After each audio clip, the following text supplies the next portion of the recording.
like to welcome you here today to celebrate. We're here to celebrate a new book, Reading in Between, How Minoritized Cultural Communities Interpret the Bible in Canada. A very important contribution to the Canadian context and to biblical interpretation from Pickwick Publications, came out earlier this year. You'll see in the back that there's an opportunity for you to purchase this book and have it signed by the editors. So a really wonderful opportunity. Our format for today is that we will begin with an introduction by Alison Hari-Singh, who's a colleague from the Toronto School of Theology, to introduce the project, tell us how the book came about. That will be followed by readings by two of the authors, who we are also celebrating as new Emmanuel College faculty. So we'll hear from HyeRan Kim-Cragg and Néstor Medina. The response will be presented by Emmanuel, and then we'll have time for responses from all of you and some questions and answers, followed by book signings, sales, more cookies. Before we get started, I'll just make a couple of framing remarks. So you notice that we encourage folks to bring their lunches. This year we designed our schedule so that there would be more time for community, more time to eat together, more time to share work with one another. And so from time to time, especially on Thursdays between 12 and 2, you'll see events that say bring your lunch.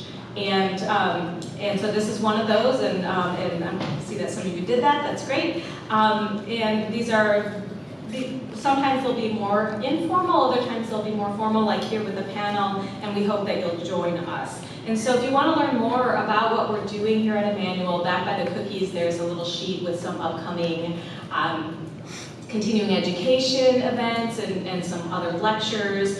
One of them during this time slot is on October 31st. I know there's some folks here who are all about religious education. We're going to have Hanan Alexander, who is the chair, the sort of program chair of the Religious Education Association, coming to present his work during a period just like this on that Thursday. So, I'll also invite you to learn more about Emmanuel. Our admissions officer is here, Andrew Aitchison, right there, and there's some brochures in the back. And then finally, I'll just mention that this is going to be streamed on Facebook Live, I believe, and afterwards. Oh, Facebook, not so live. And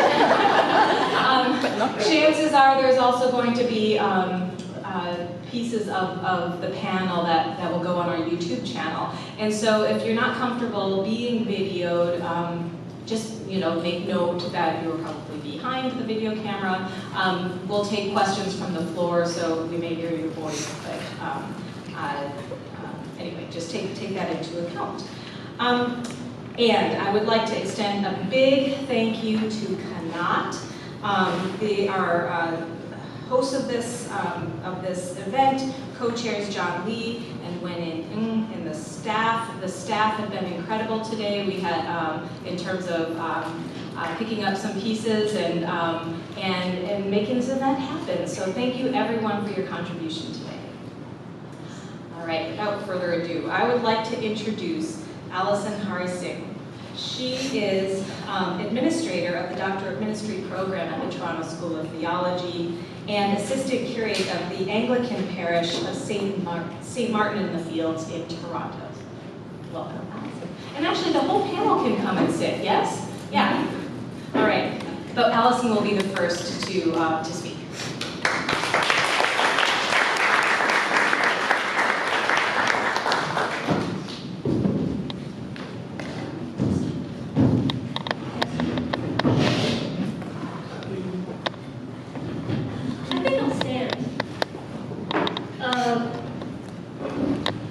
Thank you, Michelle. I really appreciate the introduction.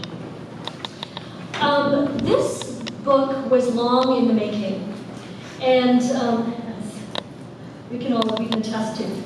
And it started in 2009 when a few of us were invited at the Montreal AAR to be on a panel about minority biblical interpreters in Canada.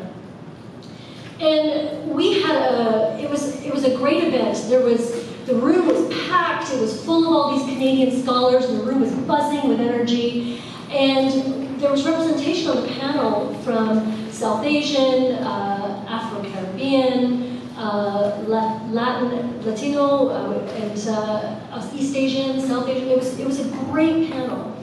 And when we left the AAR that year in 2009, Néstor and I got to talking about taking the papers and putting them together. And what I'm going to do this afternoon is I'm going to read and I'm going to talk to you a little bit about how all of this came to be. After returning home from Montreal, we began to talk about compiling the presentations, and it soon became clear that a greater focus was needed than what was discussed at the panel session. Néstor and I were curious about whether immigrants who are ethnically minoritized Christians in the Theological Academy could identify and name a biblical hermeneutic or way of reading the Bible from within their own ethnocultural community.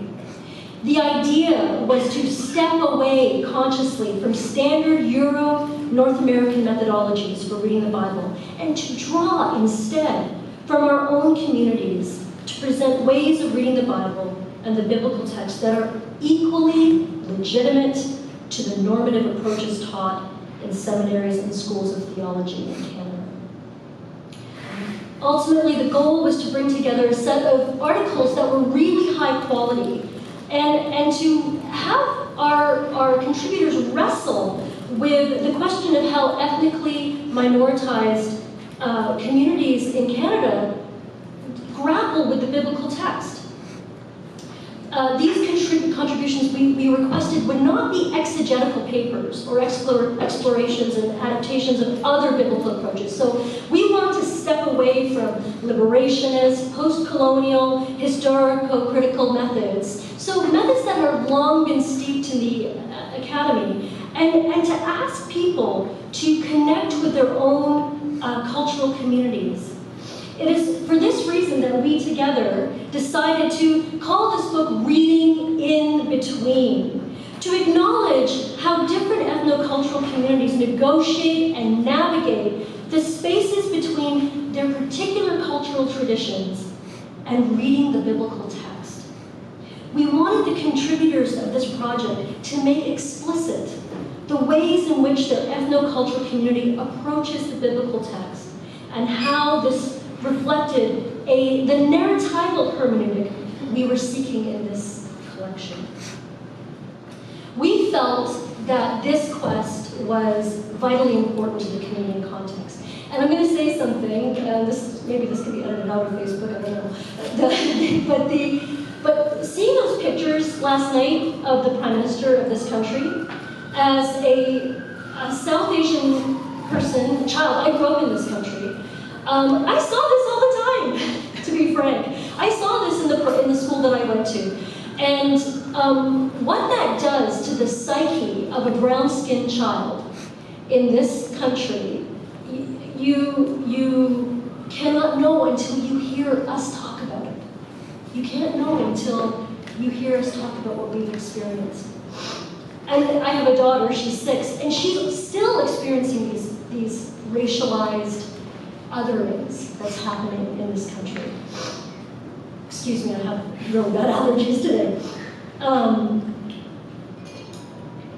So I want to share with you that this was actually a really difficult task, because for people in racialized communities, the thing that we were asking them to do, to step back from their academic training and to bring their academic training to this project, but to step back from the normative approaches that we have been taught in the Canadian Theological Academy, and to look at their own ethnocultural background and where and how and why, and the ways in which our communities read the Bible. This was a difficult task. so many of our contributors were unable to finish the project. We actually had more contributors initially, and many were not able to do it. Reading from page 3, excuse me.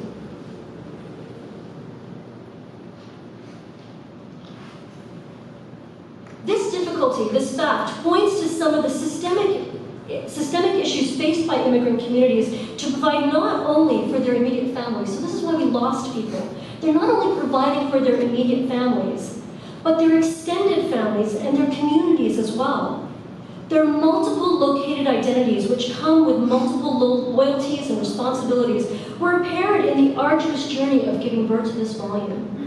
The difficulty we faced was that people were just occupied with taking care of their communities, and so some of our contributors were not able to finish the project. And some contributors, and I think just being frank here, they had no idea what we were asking them to do.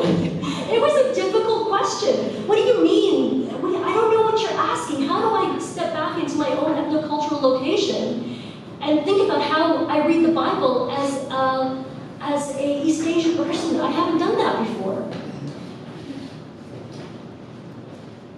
For those of us from minoritized backgrounds, the sway of the dominant Euro-Canadian culture of the North Atlantic often places a set of blinders on us that dampen our ability to reflect theologically from our own ethnocultural vantage point. Approaching the biblical narrative, therefore, as what we are, racialized, marginalized, and immigrant Christians in the Canadian context, is thwarted. We have been subtly, and not so subtly, taught to delegitimate our own experiences as perspectival or insufficient, emotional, illogical, and more likely to be in error. Yet the approaches to reading scripture that dominate the North Atlantic are equally perspectival, value-laden, responding to specific Eurocentric concerns and potentially also erroneous. Thus, the task set before each contributor was at times frustrating and difficult. The question had seldom, if ever, been asked, and had seldom, if ever, been asked before, and many were not able to complete the task. And Néstor was teaching in the US. I had 1,000 things going on, and it was about to die on the vine. and because we were just busy, we were suffering from this very thing I was just talking about. And HyeRan, I didn't know HyeRan, and Néstor's like, well, I was talking to HyeRan, and I was like, who's HyeRan? and she brought a new energy into this project, connecting us with new people and new voices. And I really want to thank you for that, honestly. This book is separated into 3 sections. The first section is an introduction, which I'm reading to you from right now. There's 6 essays, and there's a Korean perspective, 2 Chinese perspectives, a South Asian, Latinx perspective, and also an indigenous perspective. And we have 2 respondents, that's the 3rd section of the book, from Wen and Ing, and from Gosnell, New York, who teaches in the Copperbelt University in Zambia. Gosnell he's Jamaican, right? Yeah, he's of Jamaican extraction. So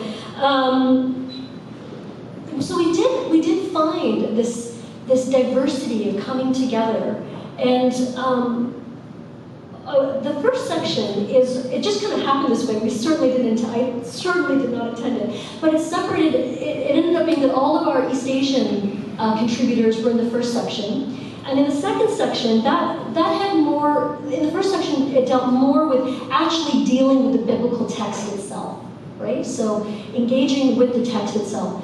The second section, it was more methodological in nature, and that was how we decided to separate the different sections. And then we had the 2 responses from Wen and Gosnell. I want to say that one of the things that we missed, and this was Néstor and HyeRan know, I really worked hard to try to fill in this lacuna. We all did. We tried to fill in this lacuna in our project, which is we were unable to find a contributor from. Actually, this is not true. We found contributors from an Afro-Caribbean background, Afro-Canadian background, but the very thing that I was talking about, the concerns of our communities pull on people, they weigh on people, and we were unable in the end to find somebody from the diversity of Afro-Canadian voices. And that's why I want to say that the objective continues to be presenting a sample of the rich array of cultural voices within the Canadian landscape. And until the publication of this volume, these have been excluded from the mainstream of biblical hermeneutics. And I want us to say, this has never been done before. Particularly in this way. And that's why this is so special and unique, and you are participating in something right now that has not been done before. And so the book is not perfect. I think I can honestly say that. But it's a first attempt, and I think that I would like to see, and all of us would like to see, follow-up to this. This is just a first dip of the toe in the lake, right? This is just the first exploration. There are so many more explorations that are yet to come. And this volume can be understood as a modest stepping stone for other ethnoculturally minoritized Christian Canadians to step out and make their voices heard and offer their wisdom to the larger Christian church. What might come as a surprise, so if anybody would ask me what was the hardest thing about this book, what might come as a surprise about this entire experience, is that this has been a lesson in intercultural relations for us as co-editors as well. We have endeavored in this book to allow the contributors to speak without ourselves, without ourselves and our own specific cultural interests getting in the way. What you have in the pages before you are journeys, ones you may not have encountered otherwise. We hope that in reading this volume, the biblical story comes alive to you in new and fresh ways as you consider your own context and how each of us brings a perspectival approach to reading the most formative book of the church and of our lives. Thank you.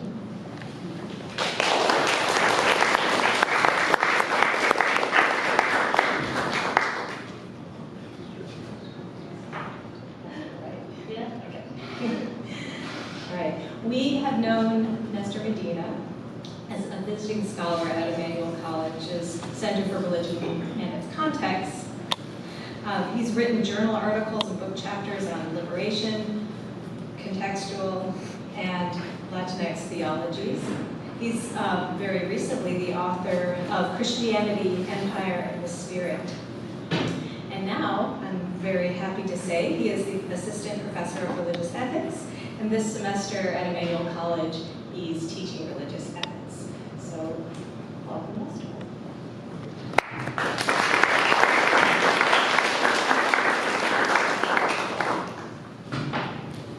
Wow, this is great. I actually, to be honest, didn't think that many people were going to come, so I'm really happy that all of you are here. The title of my piece is Latinos, Latinas, the Cultural and the Bible. And I am just going to read 2 pages of it quickly so that it gives you a little bit of a taste of what it is that I am trying to say. For Latino, Latina Canadians, the biblical text is not understood to be designed for individual consumption. In the same way, Latino or Canadian hermeneutics is not the result of intellectual exchanges in light of a written text. Borrowing from Jacques Derrida, this hermeneutic is not a logocentrism. Rather, it takes the place at the dialogical level of orality. In other words, if you want to know how Latino Canadians interpret and engage the Bible, then hear their songs, listen to their stories and testimonies, and pay attention to the content of their prayers and their sermons. My intention is not to romanticize these practices as if they contain no aspect that can be critiqued. I am simply highlighting the rich hermeneutical import and theological content. The oral character of Latino Canadians is rapidly changing because of the influx of immigrants from Latin America with high levels of institutional education. Still, it is precisely the oral nature of their faith traditions and expressions that have contributed to the preservation of its dynamism over the years. Orality continues to shape and inform Latino Canadians' liturgical rituals, practices, and beliefs. It is the means through which the next generation of Latino Canadians are socialized into the Christian faith and learn to encounter God in the biblical text. Hermeneutically speaking, the oral dimension creates a context of epistemological fluidity and inclusion by which other forms of knowledge, from institutionalized training, for instance, are also welcome. As José Miguel Bonino states, what is emphasized is the freedom of the spirit. Another way to say it is the symbolic universe of the community's wisdom, life experiences, testimonies, practices, and rituals become the coherent cosmovation for interpreting framework for understanding and interpreting the world, God's activity within it, and the biblical text. In other words, orality is the epistemological source, a way of knowing and living, more pertinent to hermeneutics. Orality emphasizes the manifestation of different patterns of understanding, knowledge creation, and interaction with reality in the world as narrated by the biblical text. Undisturbed by the critical concerns of modernity, orality points to the eruption of different epistemological networks and forms of knowledge, which fall within the sphere of the pre-critical and have thus far been dismissed by academia. The convergence between the biblical story and the Latino-Canadian experience takes on a life of its own that is irreducible to written formulae, established canons of theological knowledge, and conventional rules of biblical interpretation.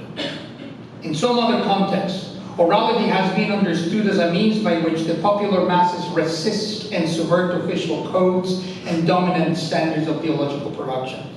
Yet, as I see it, orality among Latino Canadians goes beyond resistance and subversion. In terms of hermeneutics, I would argue that orality among Latino Canadians points to the complex life networks, rituals, and practices by which they construct theological knowledge and actualize the meaning of the biblical text for their immediate context and experience. So I wish to emphasize the hermeneutical importance of orality. As constitutive of Latino Canadian oral traditions, songs and music, liturgy, narrative, dreams, and visions play a crucial role in the hermeneutical task. These practices constitute other modes of doing hermeneutics and theology. The meaning of the text is not reduced to or expressed in systematic articulations. Rather, Latino orality, as I find it, is the implicit theology of Latino communities. And it is, for me, also the least sanitized interpretation of the biblical text. Thank you.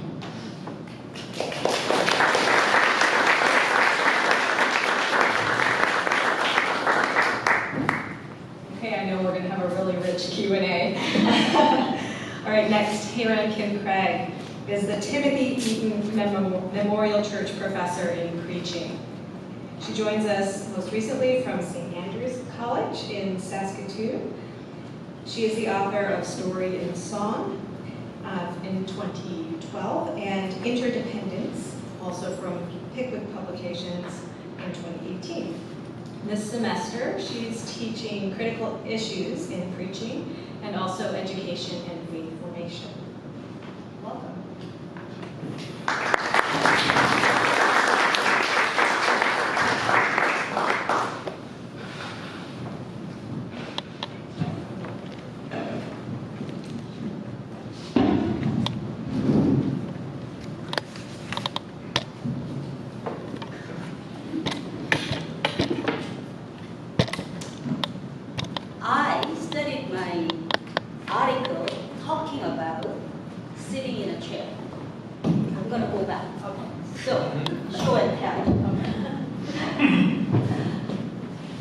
thank you.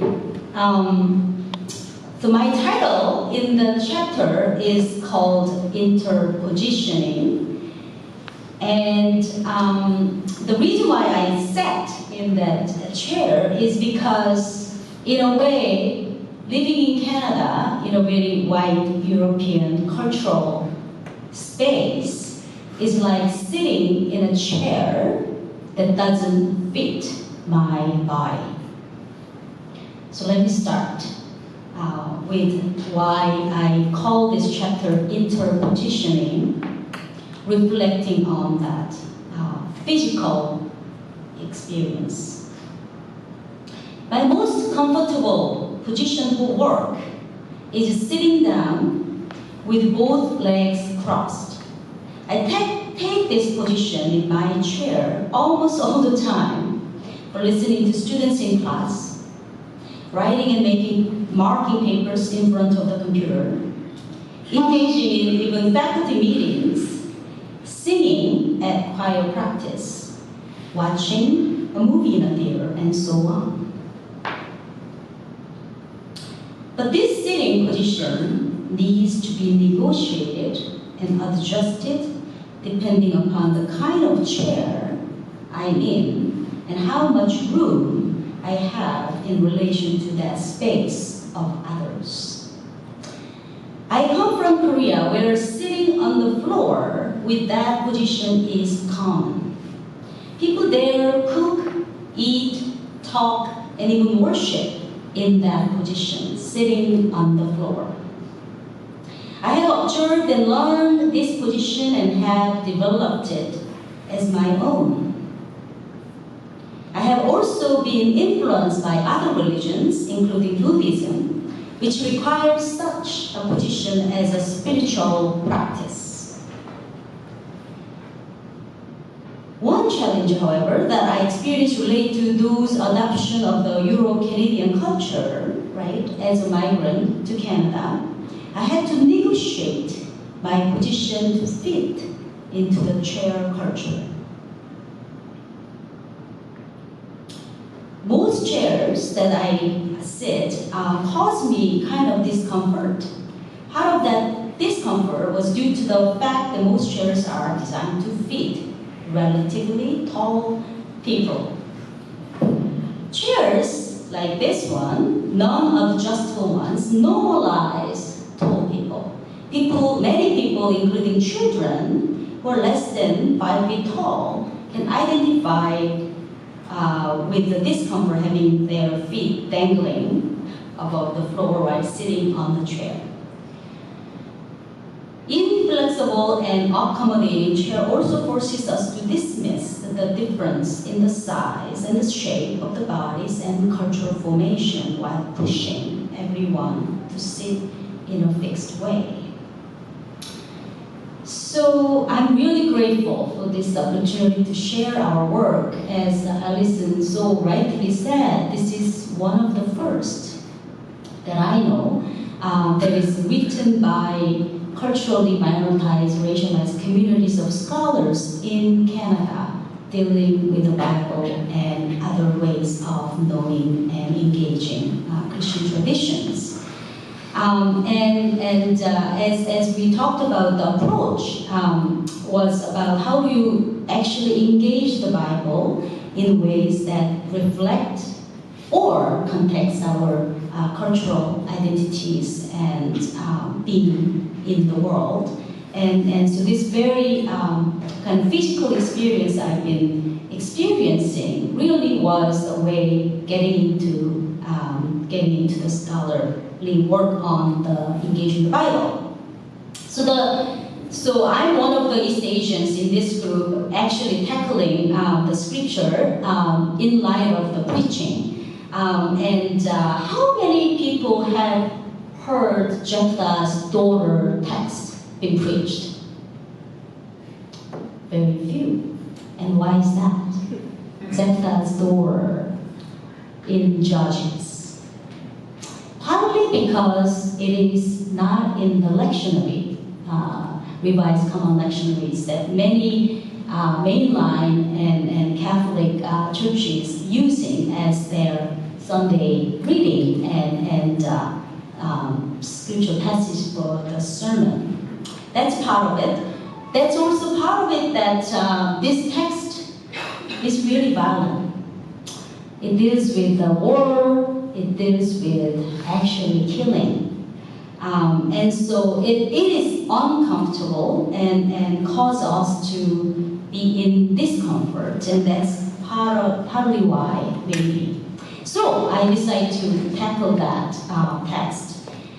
I wanted to say, though, that the very approach that this chapter brings is not my own, because 6 Korean women from the Presbyterian Church in the Republic of Korea, who are all living in Canada, read this together and spent actually a night together as a retreat, reading this together. So we actually told our stories and how our particular communal and individual experiences illuminate this text. And I would like to say one of those members is here in this room, Yoon Kim.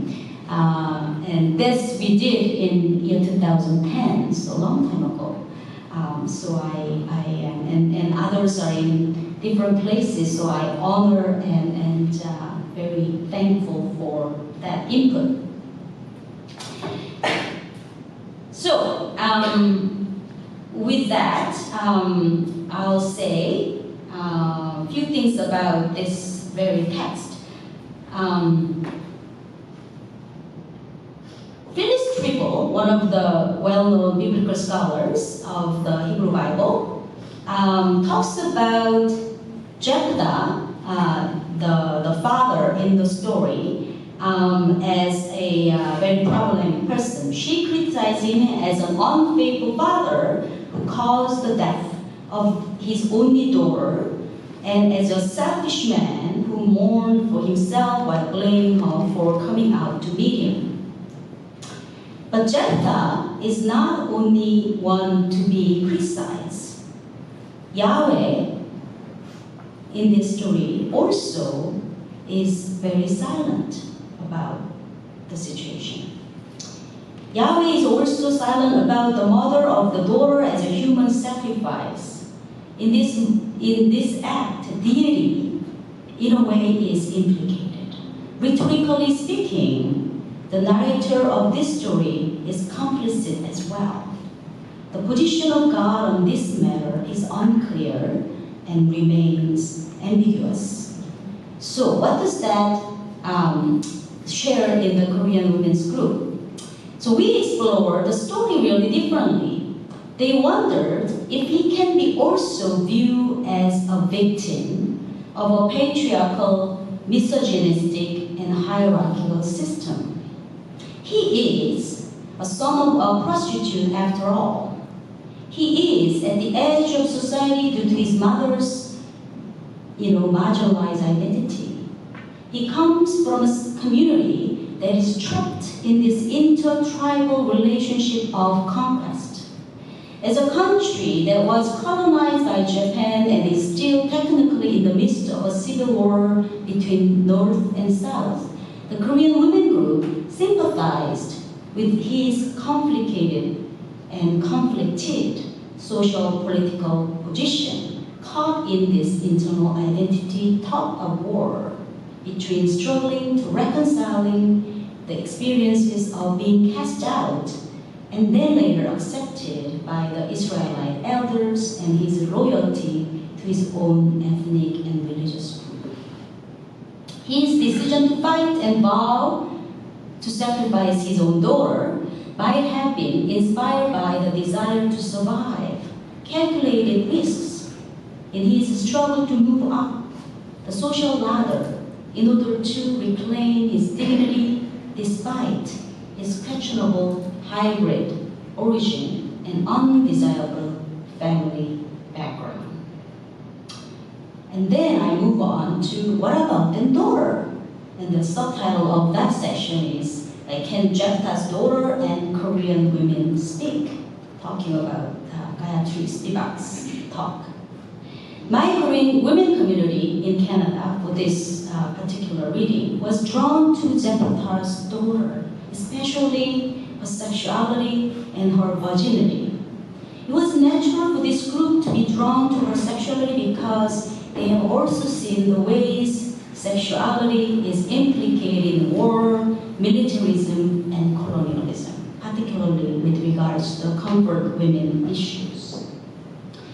So with that, the virginity of the Jephtha's daughter really deserves a close reading because it highlights the tragedy of her circumstances, that she has never been with a man, never experienced the pleasure of sex, and will never have the fulfillment of motherhood, one of the signs of otherhood in Jewish religious thought, is significant.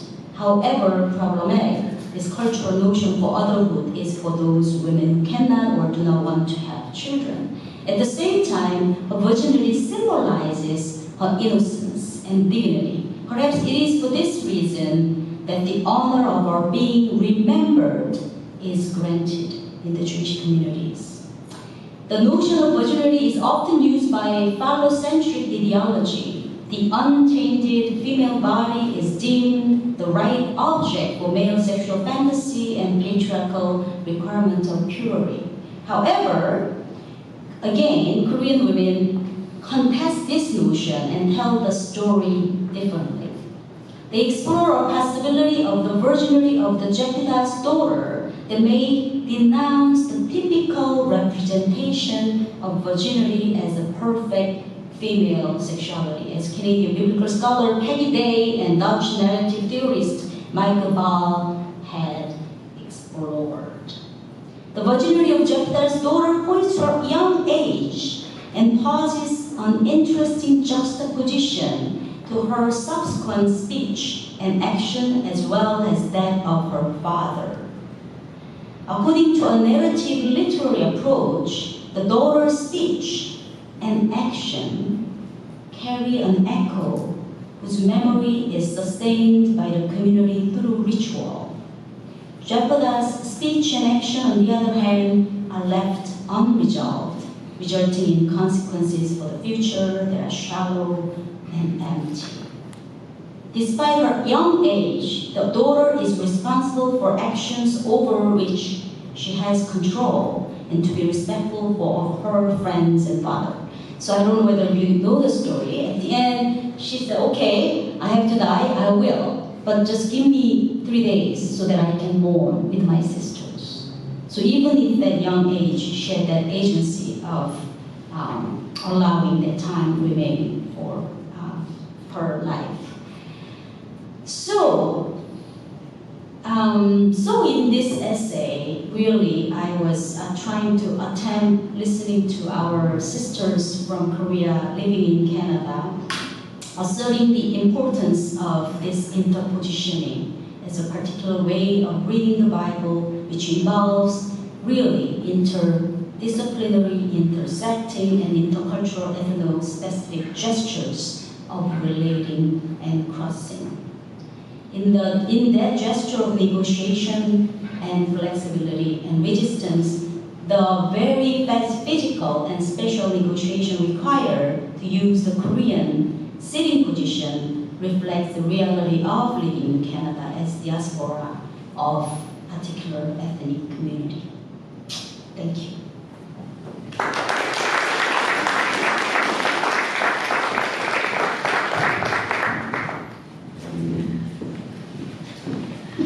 Thank you for that really powerful example of the kinds of contributions that this volume is making. To begin our period of responses to the volume, we have one of the authors of a response. The Reverend Dr. Greer N. Nguyen is the co-chair of the Committee on Asian and North American Asian Theologies at Emmanuel College, and also Professor Emerita of Christian Education. So, welcome.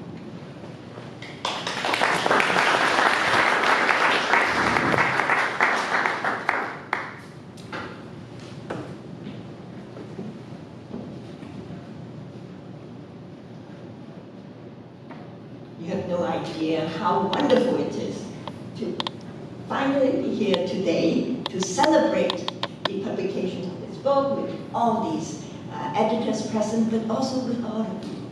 Because I think minoritized communities live in the midst of dominant communities. And so I was asked by, I think maybe HyeRan, to say a bit about how the Committee on Asian North American Asian Theologies came to sponsor the publication of this book, and also to say a few words about what insights I've gained from this project. So I just want to say that Alison, the first time I met you was at that panel in Montreal, and this was what, almost 10 years ago? Can't believe this. So it takes a long time to birth a book like this. Don't be discouraged. Begin conception right now. And at that time, it was both exciting and really joyful for me to see, wow, this next generation is really taking the issues I've been struggling with for years and years so seriously that they actually have pulled this panel together. And so I just went up to them and said, well, if you want any support around Emmanuel College and Toronto School of Theology, we're here. I mean, I'm here, at least as one of the only, I think at that time, minoritized faculty member at Emmanuel. There were others on campus, only 2 others. But anyway, and Alison took me up at my word. I mean, she actually did involve me. And of course, Néstor was there too. We missed the people who were on the panel at that time, and I really thank you for explaining why some of them had to bow out. And that's one of the realities of those of us who, either for reasons of tokenism or maybe actually wanting our input, we've been pulled in so many directions because we have to fill all these multiple roles. But at this point, I just want to celebrate the fact that it's here, but only, as Alison says, the beginning of what I hope is many things to come. And I want to thank all of you for your support in showing up and at least starting to get the book into your church libraries. So I'm really pleased. And I want to thank Néstor, who is the coordinator of a group that our committee sponsors, or the Center for Asian Theology, which was our earlier incarnation, exploring faith through the eyes of culturally diverse people, because that group actually has been trying to read the Bible from that perspective, from their own perspective. So I want to help you make that connection, but also to thank Nés for helping out with the logistics of having the book put in your hands. She has official receipts that you can give to your church libraries. Now, I think the connection I want to make is probably the existence of the Center for Asian Theology starting in 1996 under one of your previous predecessors was to make the connection with Asia, definitely, but also to encourage more people from non-dominant communities to connect both with the academy and with the church, in our case, the United Church of Canada, to contribute to both theologizing and how to do ministry and so on in the Canadian context. So this particular center has been in existence for all these years, and it's tried very hard to struggle with both scriptural interpretation, how to do Bible studies in the congregation and in our seminary as well, our theological school, and also how to not be afraid to let our voice be heard and let our interpretation come forth, because these are not traditional ones, and so maybe not many people will agree with us. However, that's one of the reasons. So the Center for Asian Theology, in spite of its name of being Asian theology, is only actually has always worked with beyond Asian communities, theological communities, because one of the ways that the Center for Asian Theology and now the committee strives to do that is to engage scholars from other minoritized communities. So one of the ways is to engage our annual Anne Duncan Gray Third World scholars from Africa, Latin America, and Asia in theological dialogue. And if we trace back to the history, we will see that there were many such public events for the whole community, for GTA churches and the Toronto School of Theology. So I just want to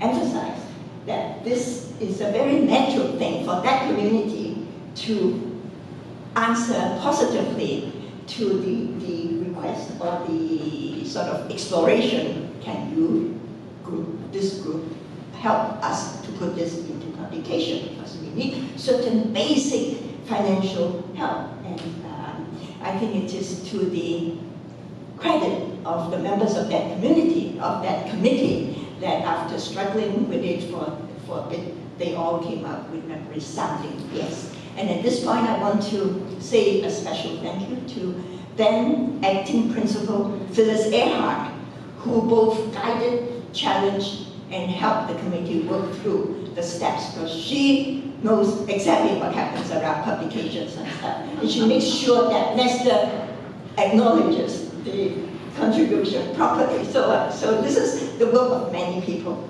I won't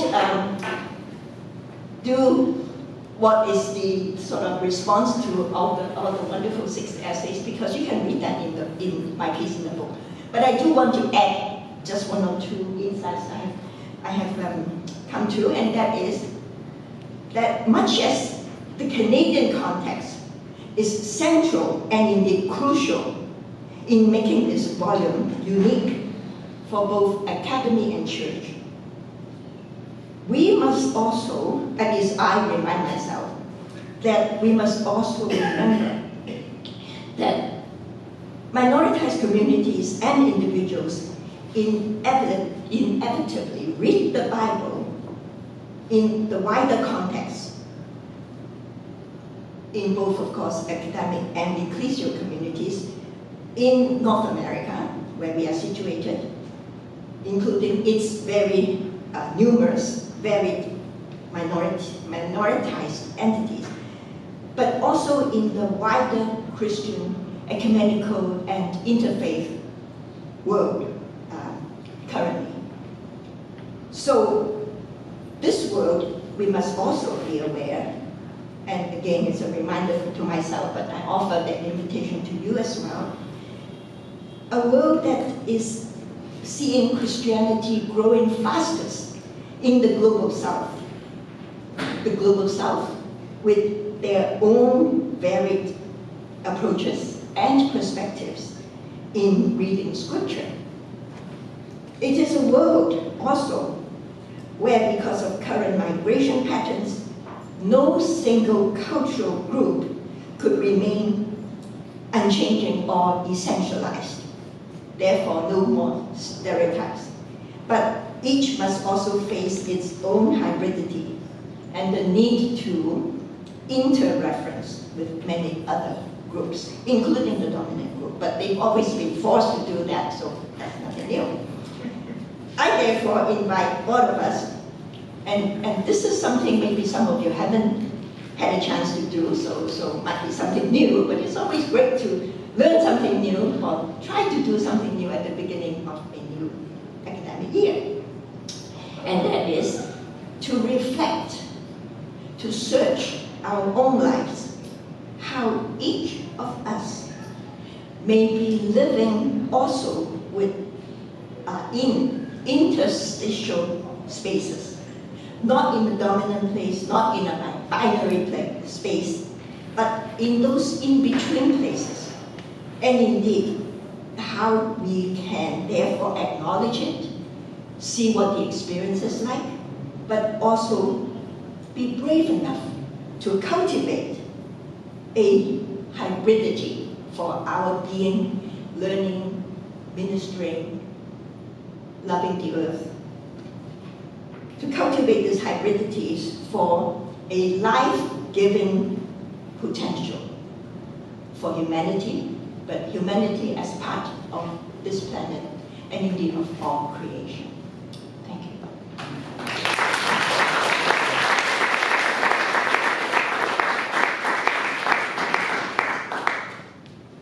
Thank you. All right, now it is time for all of us to engage the panel of the editors of this book. So what are your questions? If you don't mind standing up and, if you can, and speaking loudly. Okay, I'm really excited about this book, but also because in 1983, when I was just about to graduate from Emmanuel College, I was reading a book by Marianne Katoku called Reading the Bible as Asian Women. And it's more like looking at reading the Bible as Asian women, and it was not for the intention of evangelizing them, but more like reading the Bible as Asian women. So looking at those kinds of communities. I started applying that as a Bible study in my practice. I was not ordained. And later on, in 2009, when I was the missioner at Regent Park, I started doing something similar, and we started calling it, I was encouraged to do Bible study with people who have been de-churched, unchurched, or not Christian. So I'm speaking from a non-Christian context, who invited me to talk to them about my stories. And so we called it unprotected texts. And we were using art as a way of doing that. So I'm really excited. In some ways, I'm looking at how sometimes we've been encouraged to read Bible stories from a context of a belief already in place. So we're reading into the Bible what we already believe. It is so fascinating to talk to people, to read it as literature, as poems, as pieces of art, and see how that speaks to them. Yeah.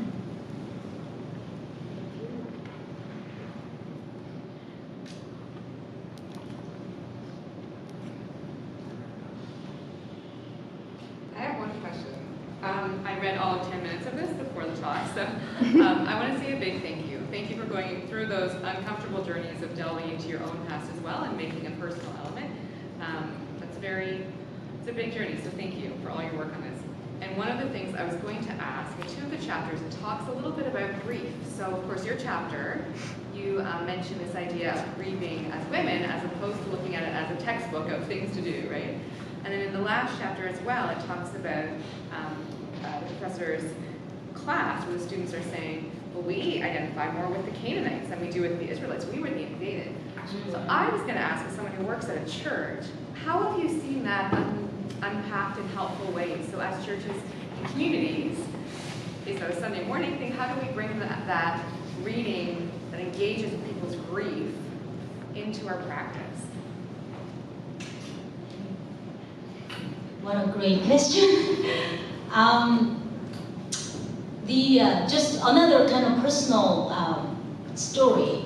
One of my biggest cultural shocks coming to Canada from Korea was at the funeral. And this has been like 25 years ago. And that the fact that during the funeral or during those times, as a community, barely nobody was crying. And that was impossible in a Korean context because the mourning, like literally we hire wailers so that people can cry out loud. And the fact that, so I had my partner with me at the time, and I said, why is people not crying? Is something wrong? And he said, well, we were supposed to reserve that emotions.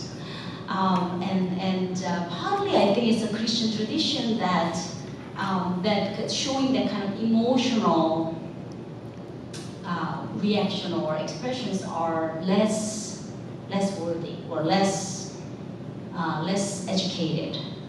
And so I think what your question is you know, is so needed. And then later on, you know, 15 years later, I met a group of indigenous sisters and people there that they were saying, you know, apology is important, sorry is important, but you know what we need? We need to learn to lament together, because the sorry doesn't get us to the next step in terms of the kind of real reconciliation. But in order to really build up a community together, we need to open a space that what it is that we lost, what it is that we need to mourn, and that kind of lamentation and mourning. And you know, Christian worship, they were saying, it's very hard to do it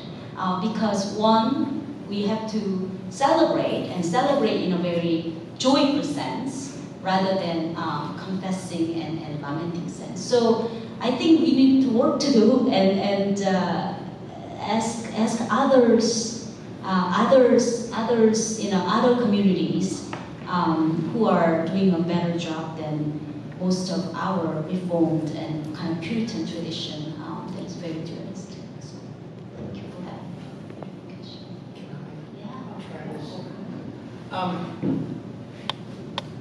It's a fascinating question to respond to, both because the language of grief is something that my community identifies with because of what they go through in terms of the social context, but it's not experienced as the experience of an individual. So to give you an example, if I can use just the same example of a funeral, you may see a lot of Latinos and Latinas cry, but at a funeral, you bring tamales, pupusas, empanadas, you bring the whole shebang because you want to be with the community. There is this character, and on top of that, you have always someone who might be telling jokes. And that's part of the whole dynamic of grieving. So I think at least for the Latino-Latina community, the language of grief, and another would be when they're together, one of them would say, you know, I'm really sorry, I'm really in pain, my leg, I'm having this major pain. And another one will say, oh, that's nothing. My son was just killed. And then the other one will say, what are you talking about? My husband, my son, my uncle. And then it's almost become not a competition, but rather a way by which they co-empathize. They collectively empathize and grieve together. So that's kind of another way of understanding this dynamic of grieving. Can I just add one thing? Sorry, because I don't actually have a lot of experience, but I just wanted, I'm newly ordained. What I wanted to say was that actually every one of us in this room is actually grieving. This book is actually a reflection of, it is a resistance to the racism that we have experienced in this country. And so we are all grieving no matter what the shade of our skin tone is. We have to figure out a way to, what you just said, which is grieve together, and for real reconciliation to happen. That is what this is really about hearing the other on their own terms and walking together to understand who we are as Christian people in all our diversity. And for that to happen in our churches requires a making of space. And again, I'm newly ordained. I don't have a ton of actual experience in the local church, but that's kind of how I feel this is a work that we need to do together of anti-racism, ultimately. And that's my hope as you read this book, that's what you hear, that we're actually in this together, we're grieving together, and we're reconciling together. This conversation on grief is connecting for me to one of the last things that Néstor said in his reading about how morality contributes to a less sanitized theology, right? So the suppression of emotion, the avoidance of anti-racist movement and conversations. I'm wondering if you want to say anything more about the sort of sanitization and what's freed up by the modes that you are bringing to the reading of Scripture here. Well, I've been ordained for a number of years, and before that I was always involved in church and context. And the more I went into academic training, the more I realized my reading of the text was becoming too clean.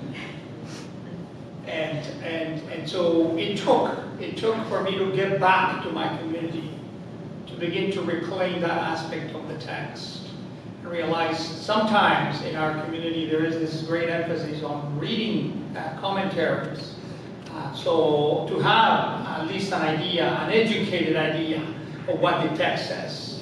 And what I have been experiencing is that sometimes in my community people are having similar experiences than those that you find in the text.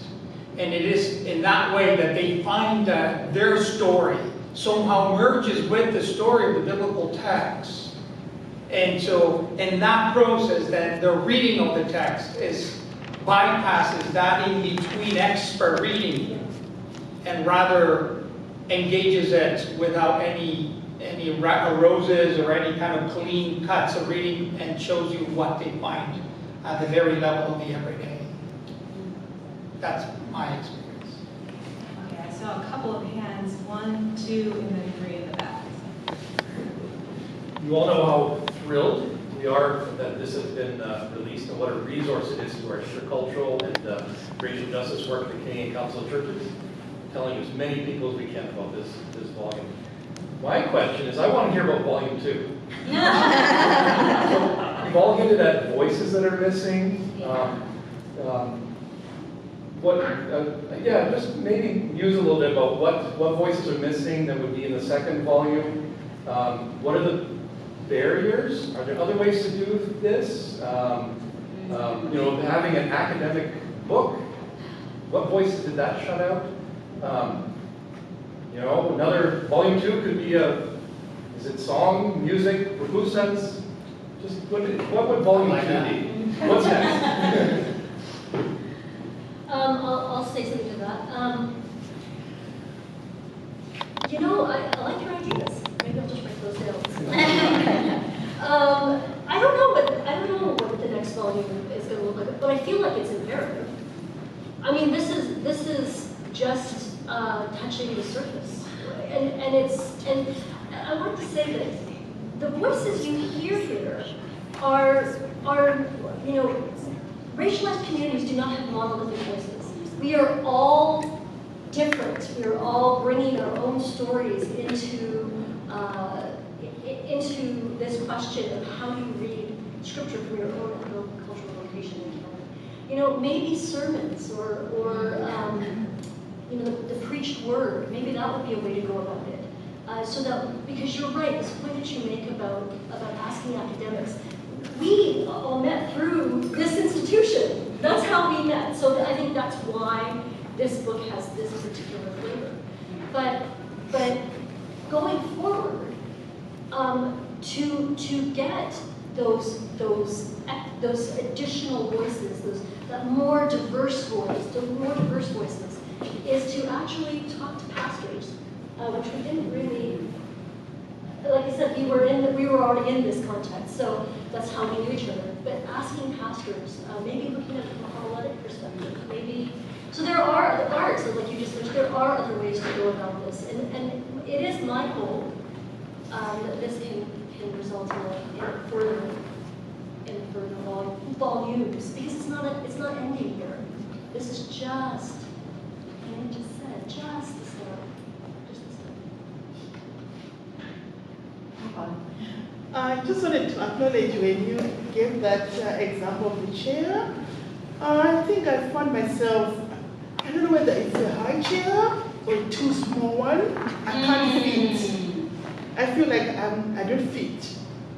So as you were saying, like when you go to your own community, you feel that you are sitting on a very comfortable chair than when you are on another side.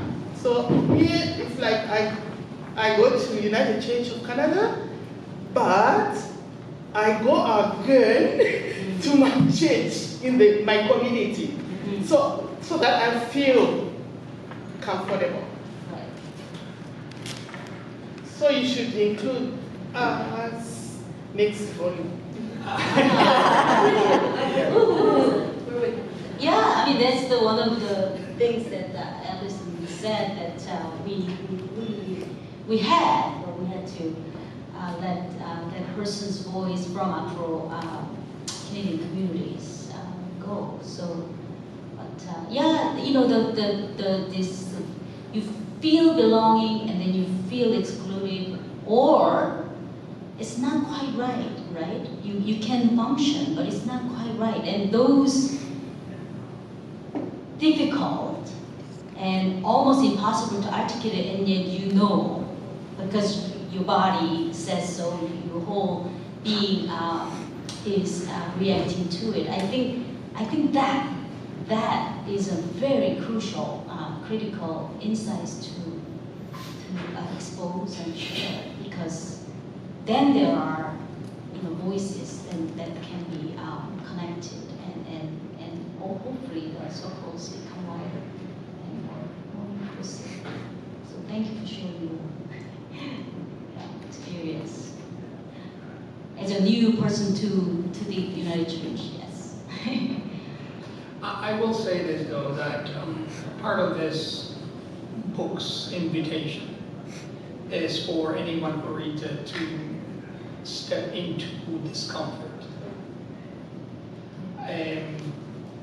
If I think about, just for the sake of the conversation of the liturgy of our church communities, I am accustomed to our God is lifted up, the sound of joy. Our God is lifted up with the sounding, right? And so, but that makes a lot of people really uncomfortable, right? And so,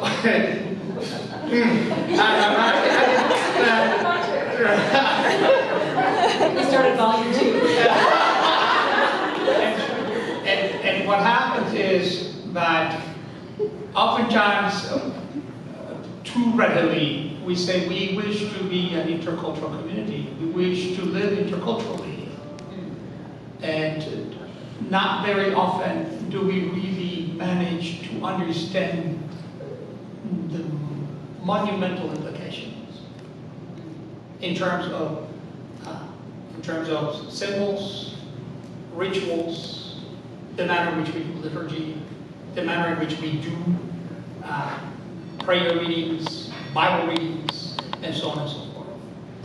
So I do appreciate the sitting position as a starting as that it is so far big. It's a real head first into the lake of discomfort. And I hope at least that this book is that kind of invitation. Okay, I think we have time for one more question before we move into two. Yeah. So first in the back, then Shing Ping, and then we'll have time to interact with the authors as well. This has probably been answered a little bit, but I'm going to ask the question regardless. And this is to all three editors, and perhaps even Lynn might want to weigh in on this. What, for each of you, would you identify as the main hope that you have for the book? What do you want it to accomplish? If you're going to fast forward yourself 5 years from now, or 10 years from now, maybe 15 years from now, and you look back, what do you want the book to have done among its readership, especially for somebody like me, a white guy who's going to read this book? What do you want the book to do in terms of mobilizing its readers? I'd like to hear your thoughts.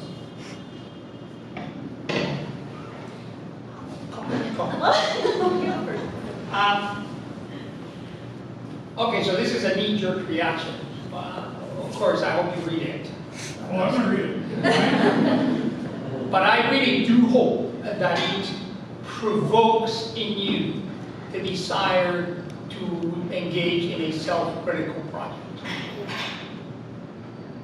To begin to see the degree to which your reading of the text is already a very cultural conditioned reading that stems from a specific cultural tradition, and that it responds to a specific cultural concerns, and that your reading of the text cannot be possibly the only way in which the text is read, and that there are many other communities that read the text and read it and find in it very different things than the ones you find when you read the text.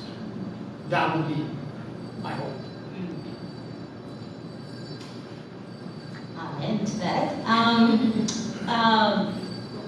As a preaching prof, I often say to folks, if your congregation as a preacher are multiple ways privileged, your preaching has to do with repentance and kenosis, in other words, and self-emptying. What it is that you have with your power that you are willing to share and give up, right? What it is that you are being complicated and implicated into this power structure, right? So that's what you do. But when your congregation is, say, grieving, suffering from multiple seasons and so on, right? What you want to do is to show that God loves you the way you are, right? And so that kind of empowerment and also agency that you have a voice to share and tell.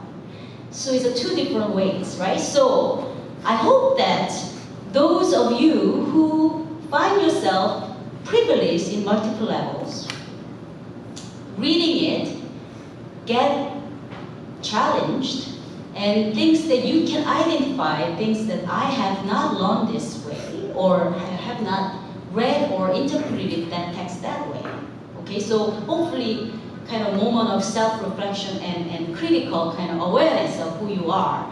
And if you are in this comfortable chair kind of knowing, then reading it, get inspired that yes, I can, or we can also make a difference, and our community has a voice to contribute.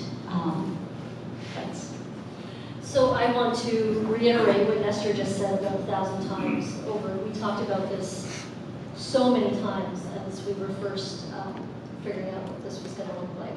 But I want to say just very quickly that when I was doing my theology degree here, there was definitely, Néstor's going to know on this one, I'm sure, there was this sense that there were people who were doing real theology, systematic theology proper, and then there were people who were doing these, less important, from their own perspective, usually racialized, that's not very serious stuff. That's not real theology. And as you can tell, I didn't like it. And it bothered me a lot. And I, at times, felt, punished is a big word, but I felt disrespected as a student, punished, moved aside, trampled over, many times over, because bringing my experience from within this body, in this place, to theology was considered, not as legitimate, because it was coming from my ethnocultural and my gendered perspective. I just want to read you very quickly to answer that question. Naming these culturally specific methodologies is not for our personal edification. Rather, we hope that these recently identified hermeneutics may be gleaned by those outside and inside our communities, such that when accessed and utilized, they may bear good fruit, shaping our churches into communities where the word is boldly spoken, truly heard, and faithfully lived. And I think that is what ultimately we're looking for. We're looking for true reconciliation in a milieu that is actually very that is tenuous and still is in 2019. Promise champagne. Last question. I have a simple question. What's the relationship between the third space? The third space, we understand that in between space, right? Then. So the intercultural space is exchange. Different cultures encounter in a specific space. So what is the relationship between the church space and the church? For example, the United Church of Canada, or in a specific intercultural church, or you say a new kind of church. So this is my question. So, hope you can give us an example. I'm an Anglican, so I'm going to be really honest. We don't do intercultural community very well. I mean, this is a traditionally colonial church, right? So at the same time, I am ordained in this church, and I love it. You know, but what I would say is that, and I used this phrase earlier about making space. This is what I would want to see in the Anglican church. We talk about these things. We're starting to talk about intercultural church. We're starting to talk about truth and reconciliation of Indigenous peoples in Canada, especially considering the Anglican Church's history with residential schools. But yet, the people at the top, and this is a hierarchical church, it has an episcopacy. This is a hierarchical church that the top, for the most part, remains a certain color and gender, racial color and gender. So who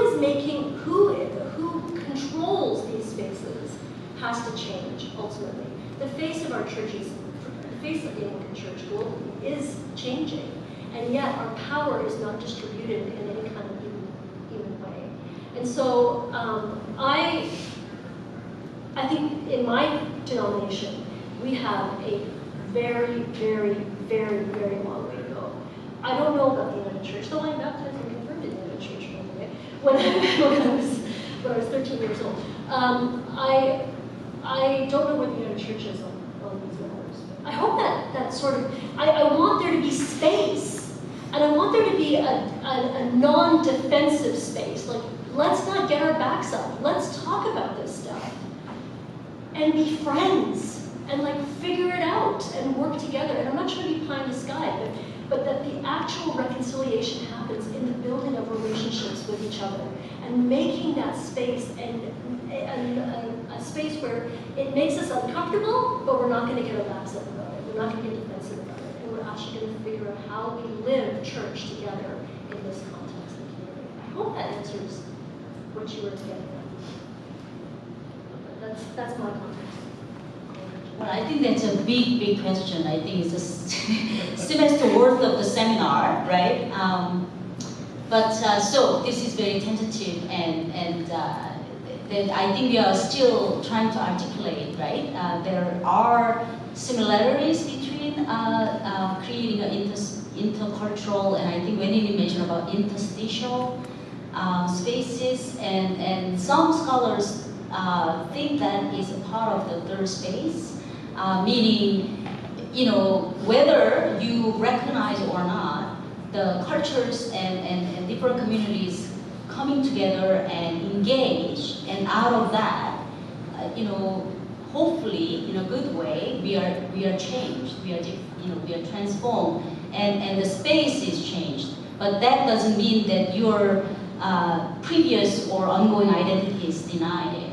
So in that sense of communities mixed and kind of inter rather than separate, but out of that space and that journey somewhere, sometimes, not this one, not that one, but the third space of some kind of experience will emerge, or the very being in that space of the being messy and I'm not too sure, but nonetheless you kind of taste and sense something new, something that is either or, but beyond or more, and that can be, however partial and fractured, that space is created. But again, it's not static, right? As soon as you notice, maybe it's gone. And theologically, I think that's perhaps what Jesus is talking about as a kingdom of God that is here and yet not here, right? People experiencing it, but it's not full, kind of modernist outlook, right? And so there is a similarity, but I guess some people might see it differently. So as a church, as a whoever community they belong to, as a faith community or other religious community, not just Christian communities, church strive to become that space.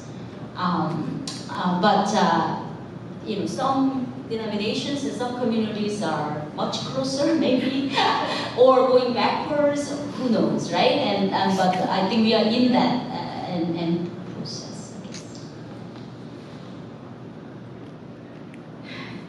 Well, as a way of welcoming our new faculty, I think discussing this book is a good way of seeing what they're bringing and also a little foretaste of how the center can shift in an institution, how there can be space for the in-between, for the interstitial. And so I'm very, very much looking forward to engaging with all of you and to what you bring to this place.